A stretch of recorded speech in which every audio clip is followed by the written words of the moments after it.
దేవుడు ఒక్కటే ఆలోచించినట్లయితే ప్రతి రెఫరెన్స్ వాక్యానుసారం. ఎందుకంటే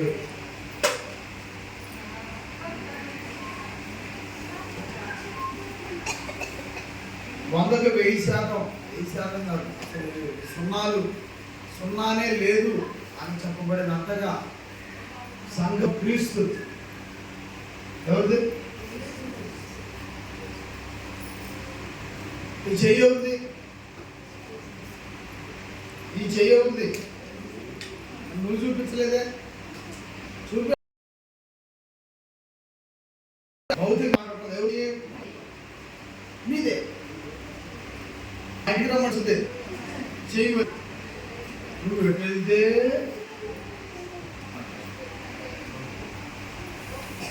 నాకెందుకు ఆ మస్కల కాలంలోనే పనికిరాదు, నీది ఇంకొకళ్ళకే పనికొచ్చుద్దా?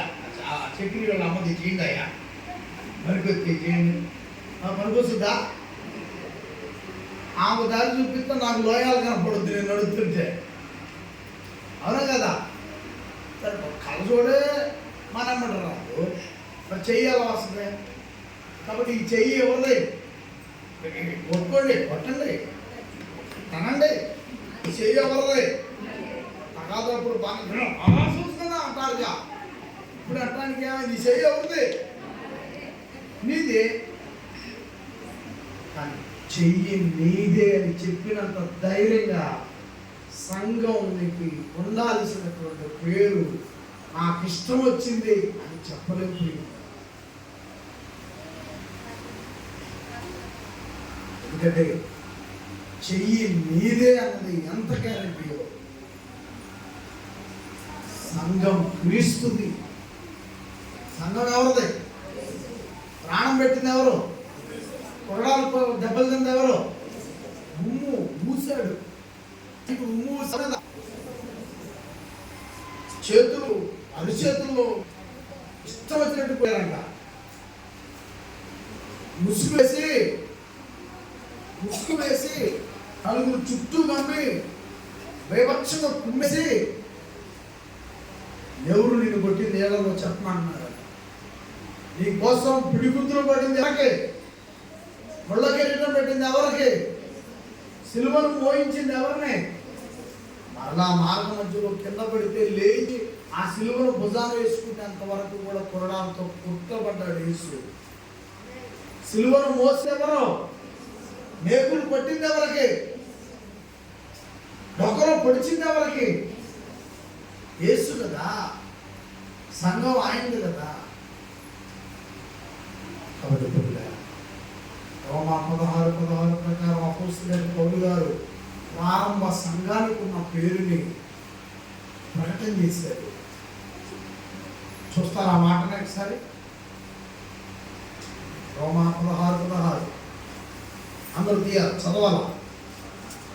అపోస్తలుడైన పౌలు గారు రోమాలో ఉన్నటువంటి సంఘానికి పేరు పెట్టి మరి ఆయన మీరు ఖచ్చితంగా వందనములు చేయండి. నేను చుట్టుపక్కల యేసు క్రీస్తు గారికి ఒకటే పనిచేస్తున్న సంఘాలన్నీ మీకు వందనాలు చెప్తున్నాయని ఆ రోజు ప్రారంభంలో ఉన్నటువంటి క్రీస్తు వారు తన బండ మీద పేతురు ఈ బండ మీద ఆ సంఘాన్ని పెడతానని చెప్పబడిన అద్భుతమైనటువంటి అండి. ఇవన్నీ చేసింది క్రీస్తు. రోమా 16 8వ లైన్ చదువుదాం. క్రీస్తు సంఘములన్నీ మీకు వందనములు. అవును, క్రీస్తు సంఘములన్నీ మీకు వందనములు చెప్పుచున్నది. ఇందాక చెప్పినట్లుగా మీరే చెప్పారు, యేసు మన కొరకై చొక్కా తీయబడ్డాడు. యేసు మన కొరకై వీపు మీద దెబ్బలు పడ్డాయి. యేసుకు మన కొరకై ఉమ్ము వేయబడ్డాడు. యేసు చేతుల మీద కొట్టేశారు. ఆయన ముసుగు వేసి గుడుగుద్దులు గుద్దారు. ఆయన ముఖం మీద ఉమ్ము ఊశారు. ఆయన వీపంతా కొరడా దెబ్బలతో ఒళ్ళంతా పగిలిపోయింది. రక్త చిత్తమైపోయాడు సుందరుడు. పరలోకములో దైవతనయుడు, పరలోకానికి లోకానికి పాతాళ లోకానికి అధికారి యేసు క్రీస్తు, భూలోకానికి సృష్టికర్త. తండ్రి తన కుమారుడైన యేసు క్రీస్తు ద్వారా ఈ భూమిని కలిగించమంటే ఎంత పెద్ద భూమి కలిగింది, ఎంత 8,000 అడుగుల ఎత్తున్నటువంటి పర్వతాలు కలిగినవి. చిన్న కాలువ లాంటి నది దగ్గర నుంచి, చిన్న కాలువ లాంటి కాలువల దగ్గర నుంచి నదులు, సముద్రాలు యేసు వాక్కుతో సృష్టించబడేవి. ఇదిగో నిన్నటి దినమున ఈ రోజు కూడా ఎంతగా ఎండ కాస్తుంది, ఆ సూర్యుడి ప్రభావం యేసు వాక్కుతో, వెన్నెల, చల్లటి గాలి, ఈ గాలి ఇవన్నీ కూడా యేసు వాక్కుతో ఇంత కలిగించిన గొప్ప శక్తివంతమైనటువంటి దేవుని కుమారుడు యేసు క్రీస్తు. తండ్రి డిజైన్ చేస్తే కుమారుడు సమస్తము, పరిశుద్ధాత్మ వారి పరిరక్షణలో యేసు క్రీస్తు వారు సమస్తము కలిగించారు. సృష్టికర్త.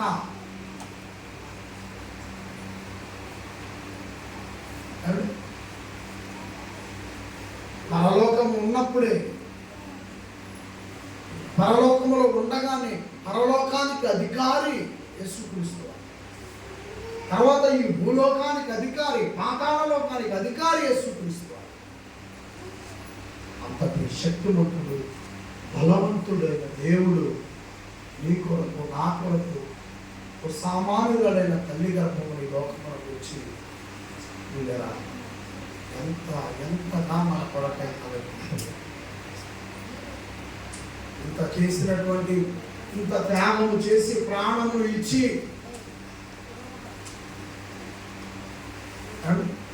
ప్రాణమును ఇచ్చారు. కనుక మనమంతా క్రీస్తు సంఘములో ఉంటేనే ఆయన రక్తములో మన పొరపాట్లు క్షమించబడతాయి. లేదంటే ఏంటి అంటే ఏ మాత్రం సందేహం పడకుండా చెప్పగలుగుతా. యేసు చెప్పిన మాటే మత్తయి సువార్త 7వ అధ్యాయం 21వ వచనంలో యేసు వారు చెప్తున్నాడు, క్రీస్తు వారు సంఘములో మనం ఉండకపోతే, సజీవమైన ఆయన శరీరము నేటికి క్రీస్తు సంఘములో ఉంది, ఆయన రక్తము క్రీస్తు సంఘము సజీవముగా ఆనాటి నుంచి నేటి వరకు ఉన్నదే. ఒకవేళ ఈ సంఘములో లేనిచో ఆ తర్వాత భక్తుల పరిస్థితి ఏందంట? చదవమ్మా. ప్రభు అని అత్తయ్య గారు రాస్తున్నాడు. ఎవరు పలికిన మాట ఇది? ఈ మాట పలికింది ఎవరు? యేసుక్రీస్తే. స్వయంగా ఆయన సజీవంగా ఈ లోకంలో జీవిస్తున్నప్పుడు పలికాడు. ఆ ప్రజల వెంట చూసి ప్రభు అని నన్ను పిలుచు ప్రతి వాడు పరలోక రాజ్యంలో ప్రవేశపడు గాని పరలోకమందున్న నా తండ్రి చిత్తమును నెరవేర్చినప్పుడే ప్రవేశిస్తాడు. ఆ తండ్రి తనంతా నాకు అప్పగించి లోకాన్ని నేర్పించాడు. తనంతా నేను చేస్తున్నా. నన్ను గమనించువాడు, నన్ను ప్రభువాని పిలుచువాడు క్రీస్తు సంఘములో ఉండాలి. క్రీస్తు సంఘమునకు వెలుపల ఉండి ప్రభువాని పిలుచు.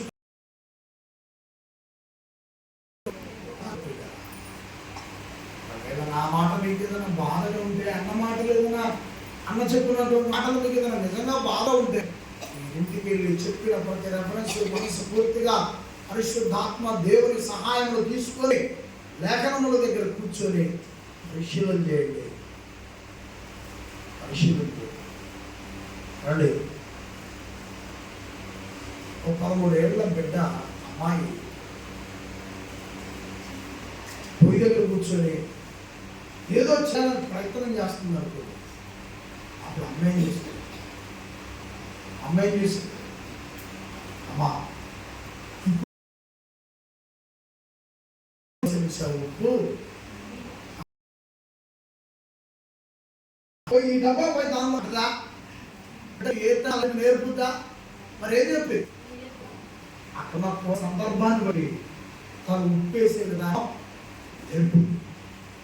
మీరంతా అలా నేర్పినటువంటి తల్లులు మీకు అనుభవం తెలుసు. అలాగే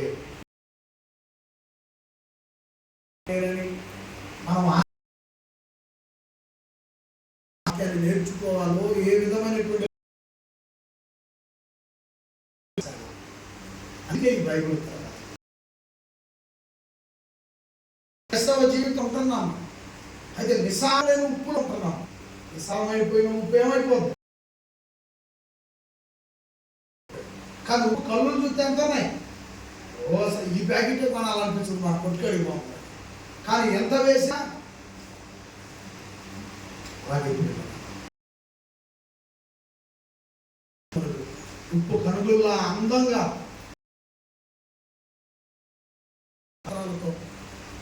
ఎంతో భక్తి చేస్తున్నారు. వాళ్ళకి ఎంతో ఉప్పుకోవాలో, క్రైస్తవ జీవితంలో ఎంత ఉప్పు ఉండాలో ఉన్నారు. అలాంటి వాళ్ళకి అడవిలో ప్రారంభించిన ఈ బైబిల్ తరగతులు కమ్మని సువాసన అవ్వాలని, అలాంటి వాళ్ళకు ఎంతో మందికి కమ్మని రుచికరమైన ఆత్మ సంబంధమైన ఆహారం అవ్వాలని ఈరోజు మనం ఎలాగైతే విన్నామో, మనలో ఆత్మకు బలమైన రుచికరమైన ఆహారాన్ని విన్నామో, అలాగే ప్రియులారా ఎందరో సోదరిమణులకు ఇక్కడ కూర్చున్న మీకు కమ్మని సువాసనకు ఆహారం అవ్వాలని, పరలోకం నుండి దేవుడిచ్చినటువంటి అద్భుతమైన అవకాశం అని మీరు నమ్మి ఇంతటి పరిస్థితుల మధ్యలో కూడా కూర్చున్నందుకు నేను చాలా సంతోషిస్తూ అందరికీ ప్రేమపూర్వకమైన వందనములు తెలియజేస్తున్నాను. అలాగే చక్కని వర్తమానం అందించి చాలా హడావుడితో సమయం చాలా పోయినప్పుడు చెప్పాలి ప్రతిదీ బిడ్డలకని ఎంతో ఆసక్తితో దూర ప్రయాణం నుండి వచ్చి మన సంఘ కార్యక్రమాలు, తన పర్సనల్ మీటింగ్లు పక్కన పెట్టి మన కొరకై వచ్చి అద్భుతమైనటువంటి సందేశము. మనం ఏమన్నా తలకాయ పులుసు ఏమైనా పెట్టామా? సేవకుడిగా తలకాయ పులుసు ఏమైనా ఇచ్చారా? ఎప్పుడు ఏమైనా ఇచ్చారా? ఏమిచ్చారు? మరి నీవేం తిన్నావో మనం ఏం తిన్నామా? ఒకసారి మాట్లాడరా? మీ ముందే కదా ఏం విసిరి వేసామా? ఇచ్చిన ఆహారం చక్కని వాక్యం సంఘ ఆశీర్వాద సంఘంలోకి వచ్చినట్లు బోధించిన పెద్దలు దైవజనుడు శ్రీనివాసరావు అన్నయ్య గారికి అచ్చంపేట నీలేశ్వరపాల క్రీస్తు తరఫున హృదయపూర్వకమైనటువంటి వందనములు అన్నయ్య గారికి తెలియజేస్తా ఉన్నాను. మరి చివరి ప్రార్థన అన్నయ్య గారు చివరి ప్రార్థన చేస్తారు. దయచేసి అందరూ కూడా మోకరించి ప్రార్థన చేసుకున్నాం. రేపు ఉదయం 10 గంటలకల్లా ప్రారంభించబడుతుంది. దయచేసి అందరూ కూడా పంటలకాడనే రావాలని ప్రేమతో మిమ్మల్ని ఆహ్వానిస్తున్నాము. అలాగే పిల్లలు రేపు ఉదయం 10 గంటలకల్లా ప్రార్థన ప్రారంభించబడుతుంది. దయచేసి అందరూ ఇంకా ఈరోజు కొంతమంది ఆయా పనుల భారంతో రాలేకపోయారు. అలాంటి వారికి కూడా కొంచెం పెద్దవారు మాట్లాడి వారిని కూడా దేవుని సందేశం మనకు నడిపించాలి. ప్రార్థన.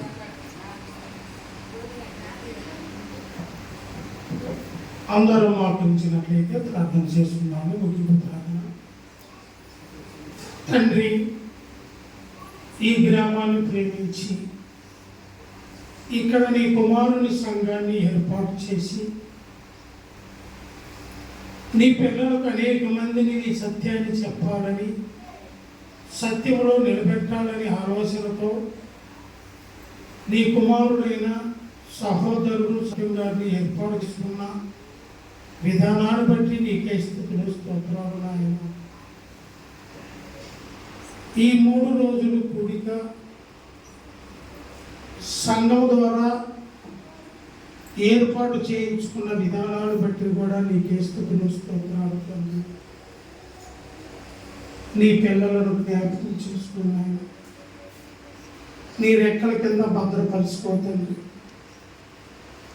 కోడి తన పిల్లలను తన రెక్కల కింద ఎలా భద్రపరుచుకుంటుందో అలా భద్రపరుచుకొని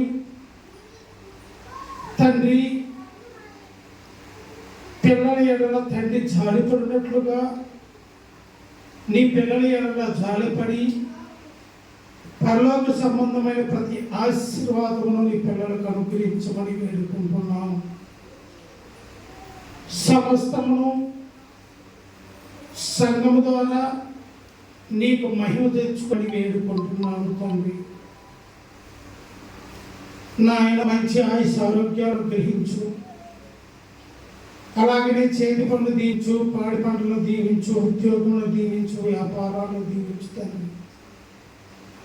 ఇంకా ఈ గ్రామంలో ఎందరూ నీ సన్నిధిలోనికి రావాలో, ఎందరూ రక్షింపబడాలో, ఎందరూ నీ కుమారుని యొక్క రాజ్యవాసుల వారిలో వారిని నీ సువార్త ద్వారా పిలుచుకొని నీ సన్నిధిలో నిలబెట్టుకోమని వేడుకుంటున్నాము. మొదటి రోజున నీకు మహిమార్థంగా జరిగించుకున్న విధానాన్ని బట్టి నీకే స్తుతులు స్తోత్రాలు. ఈ రెండవ దినాన్ని కూడా నీకు మహిమార్థంగా జరిగించుకున్నావు. అందును బట్టి నీకే స్తుతులు స్తోత్రాలు తండ్రి. రేపు మూడవ దినము కూడా జరగబోతుండగా తండ్రి, నీవు సమస్తము ఎరిగినటువంటి వాడు కనుక తండ్రి, సమస్తమును నీకు మహిమార్థంగా జరిగించుకోమని వేడుకుంటున్నాము నాయన. తండ్రి, నీ కుమారునికి జ్ఞాపకం చేసుకో. ఇచ్చిన భార్యను బట్టి, ఇచ్చిన కుమార్తెను బట్టి నీకే స్తుతులు స్తోత్రాలు తండ్రి. వారికి తోడుగా ఉండండి, నీ కాపుదలలో భద్రపరచండి, సమస్తమును సమకూర్చమని వేడుకుంటున్నాను. ఆత్మల భారం కలిగి జీవించుచున్న నీ కుమారుని ఇంకా ఫలించినట్లు నీ సహాయాన్ని అందించమని వేడుకుంటున్నాను. మేము అడుగు వాటికన్నిటికంటేను, ఊహించే వాటికన్నిటికంటేను అత్యధికంగా చేసే దేవుడు కనుక నీ సంకల్పంలో ఏమైతే ఉన్నాయో వాటినన్నిటినీ కుమారునికి అనుగ్రహించమని వేడుకుంటున్నాను. తండ్రి, తిరిగి నీ పిల్లలు గృహాలకు వెళుతుండగా క్షేమంగా వారి గృహాలకు చేర్చమని, రేపు ఉదయకాల సమయాన మరల క్షేమంగా నీ సన్నిధికి తీసుకుని వచ్చి కూడికంతట్లో పాలు పంపులు పొంది నీకు మహిమార్థంగా జరిగించుకొని నీకు మహిమ తెచ్చే పిల్లలుగా నిలబెట్టుకోమని వేడుకుంటున్నాను. ఈ చిన్న ప్రార్థన నీ ప్రియ కుమారుడు మా రక్షకుడునైనా యేసుక్రీస్తు పరిశుద్ధ నామమున అడిగి వేడుకుంటున్నాం తండ్రి. ఆమేన్.